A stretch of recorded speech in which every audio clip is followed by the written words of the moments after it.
स्वागत है दोस्तों स्टडी फॉर यूपीएससी में। हम लोग यूपीएससी प्रीलिम्स 2026 को ध्यान में रखते हुए कुछ इम्पोर्टेंट टॉपिक अध्ययन कर रहे हैं, जिसमें आज हम लोग इकोनॉमी के बारे में देखेंगे। जिसमें पहला चीज़ हम लोग देखने जा रहे हैं भारत के आंतरिक ऋण के घटक, यानी कि इसमें क्या क्या शामिल है। देखिए, पहले तो कुछ बेसिक देख लेते हैं कि भारतीय संविधान का जो अनुच्छेद 292 है और 293 है, उसमें केंद्र सरकार और राज्य सरकार के ऋण से संबंधित प्रावधान है। ठीक, जिसमें कहा गया है 292 में कि भारत सरकार समय समय पर संसद के द्वारा जो राशि तय किया जाएगा उसी राशि के रूप में क्या करेगा, आपको ऋण लेगा। ठीक, समझ गए। दूसरा, उन्होंने ये जो दूसरा अनुच्छेद है 293, इसमें बताया गया कि जो राज्य सरकार है ना, वह केवल आंतरिक स्रोत से ही ऋण ले सकता है।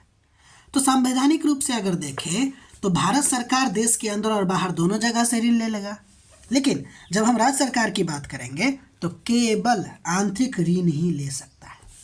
परंतु ध्यान दीजिए, ये लिखा हुआ है संविधान में, लेकिन प्रैक्टिकली अब बदल चुका है थोड़ा सा।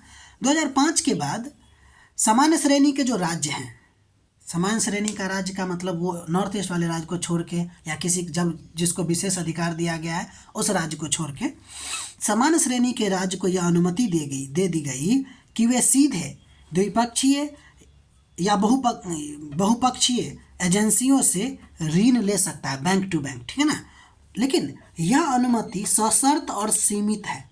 ठीक है, इसको वित्त मंत्रालय या फिर आरबीआई से क्या कहते हैं, उसको अनुमति लेना पड़ता है, यानी कि सशर्त है, सीमित भी है, पूर्ण रूप से नहीं ले सकता है। तो इस बात को ध्यान रखिएगा। अब हम लोग आंतरिक ऋण के घटक के बारे में देख लेते हैं। ठीक है, जिसमें पहला चीज़ है आपको दिनांकित प्रतिभूतियाँ, यानी कि डेटेड सिक्योरिटी इसमें आता है। दूसरा, ट्रेजरी बिल, 14 दिवसीय ट्रेजरी बिल भी होता है, लेकिन मेन आपको 91 दिन का, 182 दिन का और 364 दिन का ट्रेजरी बिल।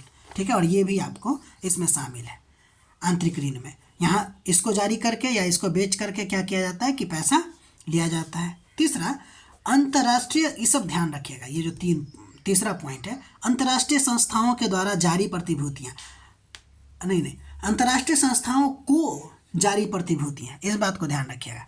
इसमें आंतरिक ऋण के घटक में लगता है जैसे हम घर से ही ऋण लेते हैं, लेकिन ऐसा नहीं होता है।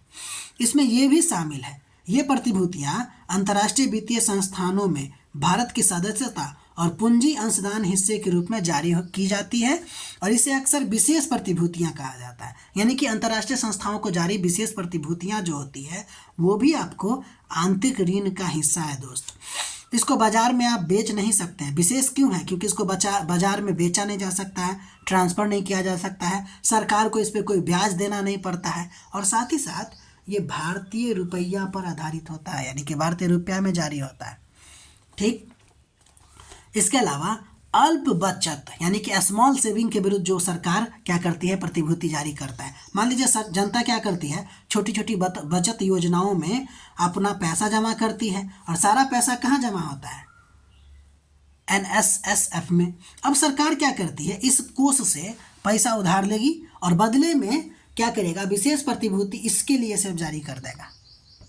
तो ये भी क्या हो जाएगा, आंतरिक ऋण के घटक, और साथ ही साथ बाजार स्थिरीकरण योजना, यानी कि MSS बॉन्ड, ये भी आपको आंतरिक ऋण का घटक होता है। तो आंतरिक ऋण के घटक में आपको 5 बात बताया गया। हालांकि देखिए, जब आंतरिक ऋण घटक को पढ़िएगा तो उसमें 2 प्रकार बताया जाता है, एक वो जो मार्केटेबल होता है और दूसरा वो जो नॉन मार्केटेबल होता है। तो मार्केटेबल में आपको दिनांकित प्रतिभूतियाँ, यानी कि जिसको बाजार में खरीदा बेचा जा सकता है, तो दिनांकित प्रतिभूतियाँ, treasury bill, cash management bill, ये सब इसमें शामिल है। जबकि अन्य आपको हो जाएगा नॉन मार्केटेबल, क्या, तो डेब्ट। इस बात को ध्यान रखिएगा।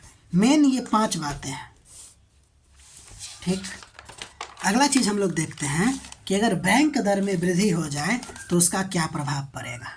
ठीक, तो पहले हम इसका परिभाषा देख लेते हैं। देखिए, बैंक दर एक प्रकार का ब्याज दर है जिस पर आरबीआई बैंकों को, ध्यान दीजिएगा, लॉन्ग टर्म के लिए और बिना कोलेट्रल के ऋण देता है।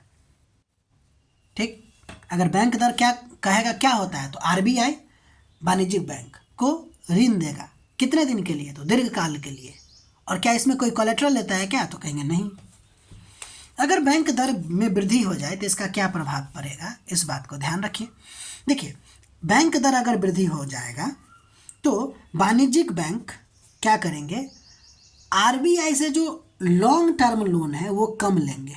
ध्यान दीजिएगा, लोन क्या होगा, कम लेगा, तो पूंजी उसके पास कम होगी, यानी कि तरलता कम हो जाएगी। यानी कि अगर बैंक दर बढ़ जाएगा तो तरलता क्या हो जाएगी, आपको कम जाएगी।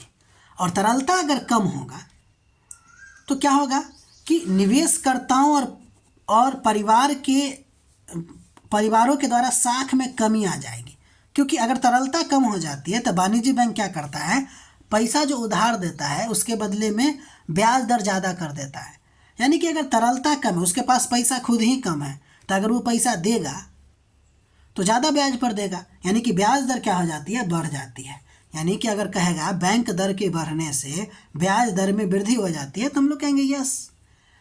और इस वजह से अब निवेशकर्ताओं और परिवारों के पास क्या होगा, पैसा कम आएगी। साख का मतलब क्या, लोन कम आएगी, यानी वो लोन कम लेंगे, क्योंकि ब्याज दर ज़्यादा देना पड़ रहा है ना, और उसके वजह से अर्थव्यवस्था में तरलता की कमी हो जाएगी। ठीक है, इससे उपभोग व्यय, यानी कि आपके पास पैसा नहीं है तो ज़्यादा खर्चा नहीं कीजिएगा। निवेश व्यय, यानी कि आप निवेश नहीं कीजिएगा, इस सब में गिरावट हो जाएगी। फलतः अर्थव्यवस्था की समग्र मांग में ही कमी आ जाएगी। और आप जानते हैं, मांग में कमी होने से वस्तु का दाम अपने आप घटने लगता है, और इससे होगा ये कि मुद्रास्फीति नियंत्रित हो जाती है। तो अगर मुद्रास्फीति नियंत्रित करना है तो बैंक दर को क्या करना होगा, वृद्धि करना होगा। अब इसके कमी का प्रभाव देख लेते हैं, डिट्टो उल्टा। ठीक है, देखिए उल्टा क्या है कि वाणिज्यिक बैंक क्या करेगा, आरबीआई से दीर्घकालिक ऋण अधिक लेंगे, क्योंकि अगर बैंक दर कम हो जाएगा तो दीर्घकालिक ऋण ज़्यादा लेंगे। दीर्घकालिक ऋण ज़्यादा लेने से पूंजी की जो मात्रा है, यानी कि तरलता जो हो जाएगा वो वृद्धि हो जाएगी। तरलता अगर वृद्धि हो जाएगी तो बैंकों के ब्याज दर में कमी आ जाएगी। बैंकों के ब्याज दर में कमी आ जाएगी तो मांग ज़्यादा हो जाएगा, किसका, साख का। और साख का मांग अगर ज़्यादा हो जाएगा तो अर्थव्यवस्था में तरलता बहुत ज़्यादा आ जाएगी। अर्थव्यवस्था में तरलता बहुत ज़्यादा आ जाएगी तो आप खर्च ज़्यादा कीजिएगा, निवेश ज़्यादा कीजिएगा, जिससे समग्र मांग में वृद्धि हो जाएगी। समग्र मांग में वृद्धि होने से वस्तु एवं सेवाओं की कीमत में भी वृद्धि हो जाएगी। फलतः मुद्रा अपस्फीति का क्या होगा, नियंत्रण इससे होगी। ठीक, तो ये है आपको बैंक दर में वृद्धि का प्रभाव या कमी का प्रभाव। अगला नंबर हम लोग देखेंगे सीडीआर के बारे में। ध्यान दीजिए, सीडीआर के बारे में पहले फुल फॉर्म देख लीजिए, करेंसी डिपॉजिट रेशियो, यानी कि करेंसी जमा अनुपात या मुद्रा जमा अनुपात इसको बोलते हैं।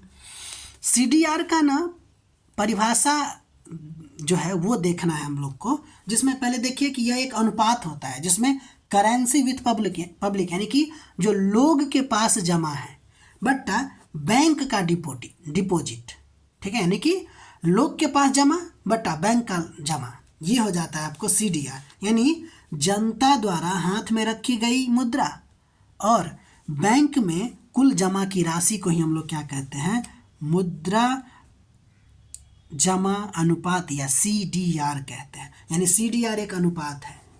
ठीक, यह अनुपात मुख्य रूप से लोगों के तरलता के प्रति पसंद को दिखाता है। यानी सीडीआर क्या दिखाता है, तो लोगों के तरलता के प्रति किस प्रकार का नेचर है वो दिखाता है।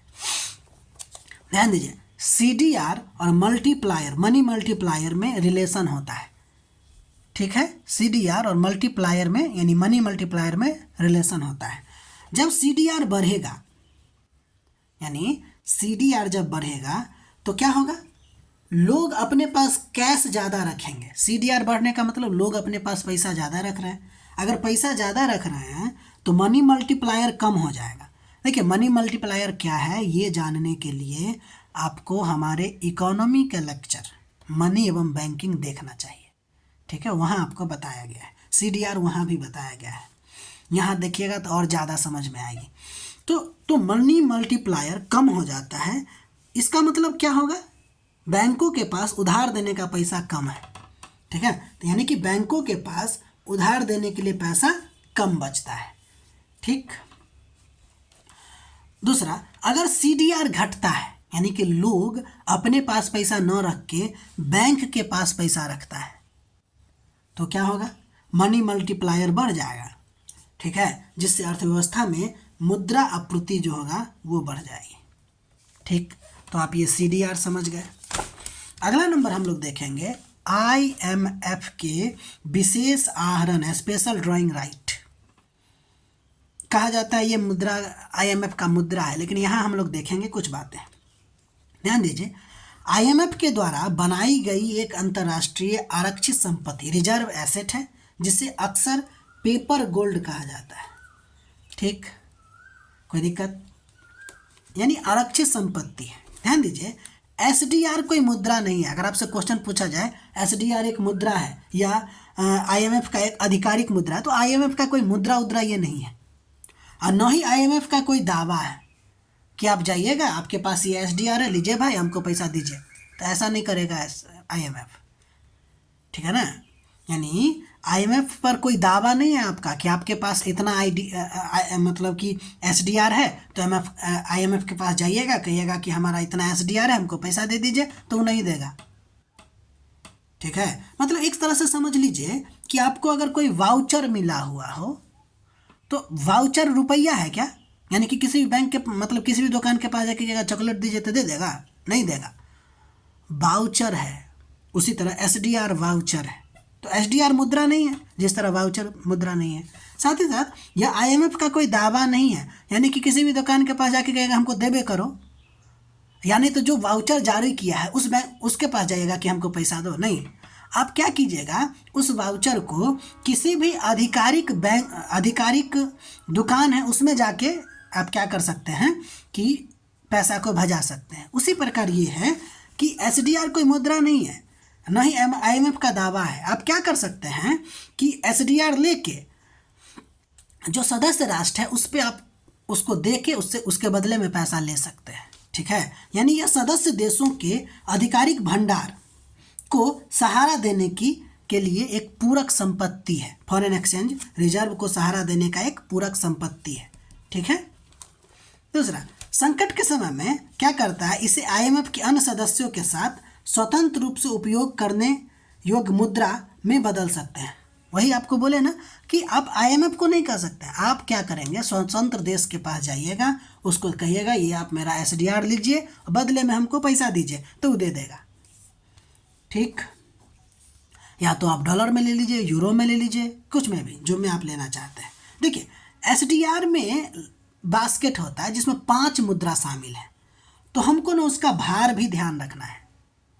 2022 में इसका संशोधन हुआ गया, संशोधन तो संशोधित वाला है ये। देखिए, तो पहले इसमें US डॉलर है जिसका भार आपको 43.38% है, यानी कि लगभग 43% है। उसके बाद यूरो का स्थान आता है, 29% है। उसके बाद चाइना का जो युआन है जिसको रेनमिनबी कहते हैं, रेनमिनबी कहते हैं, उसका 12% है। उसके बाद येन है जापान का 7.59 है, और इसके बाद आपको स्टर्लिन आता है। ठीक है, ब्रिटिश पाउंड है ये 7.44%। तो इसका भार जरूर याद रखिएगा, यानी कि कम से कम घटते क्रम में तो ध्यान रखिएगा ही। सबसे ऊपर आपको US डॉलर आता है, फिर आपको यूरो आता है, फिर आपको रेनमिनबी आता है, फिर आपको येन आता है, फिर आपको स्टर्लिन आता है।